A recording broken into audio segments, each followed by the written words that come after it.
Hey there, welcome back to Aesthetic Control. I'm Reed. Thanks for tuning in to another video. Ever since launching, or I guess relaunching this channel, I've gotten a few questions about my process, how I get the look of my black and white film images, and today I wanted to share my process of that. We'll keep this intro short. So my process starts with camera scanning. I use my Leica M10p with this Laowa 85 f5.6 macro lens to do all my scanning. I have an old copy stand that I got for fairly cheap from the local camera store. I use the CS light that Cinestill makes for my light source, and I have the basic negative holder from Negative Supply, I think is who makes it. I don't love it. I don't feel like it holds the film quite flat enough, but I've yet to upgrade and it does fine for now. So I used to use an Epson V700 scanner to scan all my negatives in. A few years ago, I switched over to camera scanning. I feel that there is a little bit of a compromise in the flexibility of camera scanned raw files, but the trade-off and the amount of time it takes, I can scan a whole 35mm roll in 5 minutes or less doing the camera scan method, whereas the Epson scan takes 45 minutes to do 24 frames. So the payoff is you just get more time, and even if it requires a little bit more post work with the camera scan, you still have plenty of time left over from what you would have spent just waiting on the Epson to finish. A lot of the older work, I used maybe a yellow filter here and there. It wasn't something I used all the time. And in the past, maybe 5 years, I haven't really used any filters on the front of my lenses. When I'm shooting black and white, the yellow filter helps, add a little bit of contrast. I feel like accentuate the grain a little bit too. But it's not something I find necessary. Typically, I was using that more when I was shooting my HP5 rated at 1600 ISO to give me a little bit of a stop of light back. But since then, since, I don't know, 2018, 19, I haven't really used filters on my Leica. So that about covers the basics. Let's jump into Negative Lab Pro and I will walk you through the process of converting my negatives. Okay, we've camera scanned everything. We've got our HP5 scanned in. We're going to bring it into Lightroom and we're going to start the process of reversing it with Negative Lab Pro. So I have, here you can see 3 shots just as examples. A landscapey shot, and then a couple of shots from a punk show the other night. And what we're going to do first is I have created a setting, just basically my Negative Lab Pro black and white setup, and basically all it does is just remove any color casts, gets it ready to easily convert. All right, so we've got everything selected that we want to convert. I'm going to bring up Negative Lab Pro. My initial settings, digital camera, black and white, very low, and then no border buffer because apparently you don't need that for black and white film. And I'm also running Negative Lab Pro version 2.4.2. Is that the most recent one? I don't know. Whatever. I need to update. Maybe I don't. Maybe it is the most recent. Anyway, what I know works in this version, so that's what I stick with. So we're going to convert the negatives. And what I like to do is once they're in and converted, any day now. Okay. Let's just reset everything. As is, honestly, it looks pretty good. I typically go down to linear gamma. I feel like that just gives me a little more room to work once I get these ready as TIFFs. But, to start out with, we'll just kind of bring the lights up. Well, maybe we don't need to deal with the contrast too much because that's what I'm going to deal with the TIFF file later. And honestly, this is looking pretty good as is, with just a few a few edits. So let's save that look. All right, now to the punk show stuff. And this is obviously a little bit dark. It was a dark space. My flash wasn't the best, but this is okay. So let's reset that and let's load what we just did. You know, this needs a little more help. So we'll bump up the exposure, we'll bump up the brightness. Contrast can stay where it is. Bring up the dark. That's black up, not too much. So that's looking fairly good for now. And I forgot to do this on the other one. We'll go do it, but sharpen, I leave at scanner. I just think that looks a little bit more like what I want things to look like. All right, so we're pretty happy with this one. Let's save that since the next one will be pretty similar. All right, let's reset this. Load up what we just did. And, you know, not much of a change. This one is looking pretty good. I can honestly bring down the highlights for this one because we'll do a little bit more work once we get into the TIFFs. Okay, honestly, these are good enough to work with.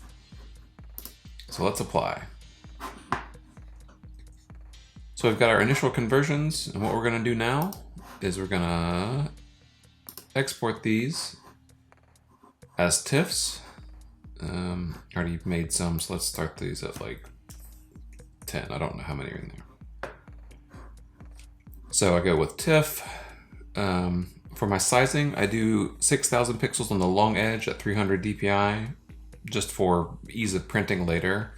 This gets it pretty close to just like what a standard digital photograph on a like nice camera, 24 megapixel camera, I think. Yeah, because it's, yeah, 24 megapixel camera. About. So we'll export those. Lightroom will do its thing. Okay, so now we're ready to sync that folder. Synchronize the folder. We've got 3. Lovely. Okay, so now we have our TIFFs that we're going to edit. Just to start, I usually bring my crop in. I like to leave a little bit of a black border around if I can. It's personal taste. I can bring a little bit less. I think it just looks good if they end up, you know, on Instagram or printed. This is actually maybe not going to work quite as well as I'd hoped. Anyway, let's leave it at that. Okay.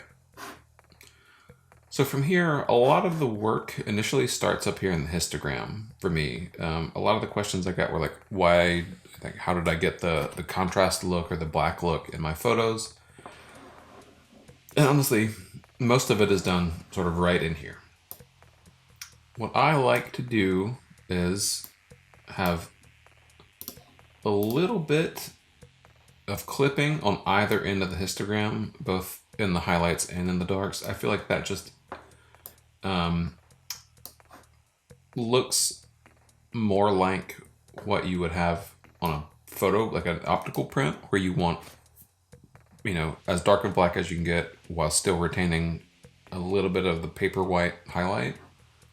And this is just personal taste. I know lots of people like more gray in their photographs, but I like a good, pretty contrasty image. So, you know, don't be afraid to add some contrast. That's what I always say. And honestly, this is getting pretty close. And I do just a little bit of the good old S-curve, just to sort of punch up a little bit of that contrast. And yeah, this is looking pretty good to me. Sharpening, I do a little bit of extra sharpening, you know, nothing too crazy, but just so there's a little bit more bite to the grain of the scan. And you know, this is nothing special, this photograph, but it's a good example of like there's a lot of tonality in it, a lot of lights, a lot of darks, and trying to find that that look in them. And then one thing I do, because of the way that the negative holder doesn't really hold the negatives as flat as I would like, there's always a little contrast, so I go in and I usually dial it down to about -2. That seems to take care of it. Yeah, that's looking good. And then I don't really mess with the vignette or any of this other stuff. I don't add any grain because it's film. There's already normal, real, actual grain in it, which is why we shoot film. Okay, that's looking pretty good to me. So let's just copy this and we'll just keep all this junk, whatever. This is all fine. Okay, I'll do that as well. So now we move on to this shot. We'll paste our settings, re-center the crop. We'll see what we're clipping. We're clipping a lot in the black, which for a punk show photograph isn't the worst thing, but there's room. There's room back there to bring it up. To see my boy Jonah here in the back playing the drums. All right. And for these live show photos, honestly, I like a lot of clipping in the white. It has that blown out, like, you know, 80s and 90s black and white look, and that's the whole reason I shoot film, is because of that look. Shoot film at shows. So we're getting there. All right, that's a little too much, a little too gray, so we'll bump it back down. And really,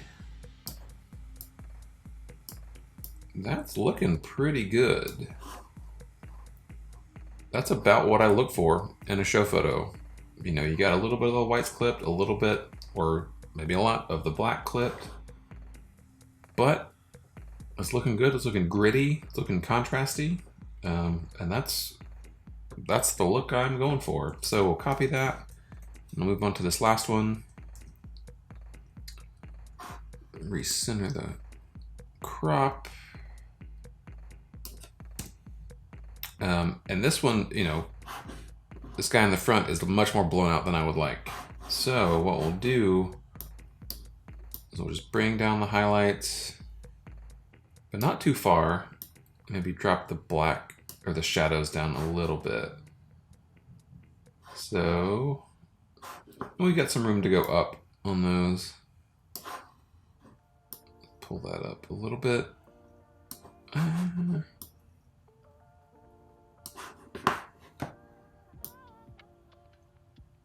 All right, that's looking fine. I think it's more of the photo is not as successful as I would have liked, but generally that's where we are.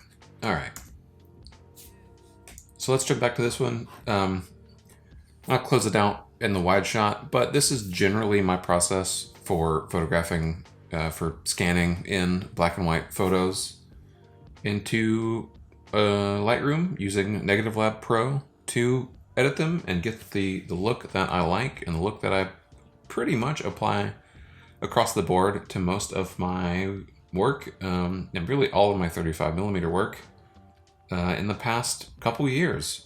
So that was my process for scanning and converting HP5 with Negative Lab Pro. Thanks for tuning in. If you have any other film questions, look questions, any of that fun stuff, feel free to leave them down below in the comments. Thanks for tuning in. We'll see you on the next one.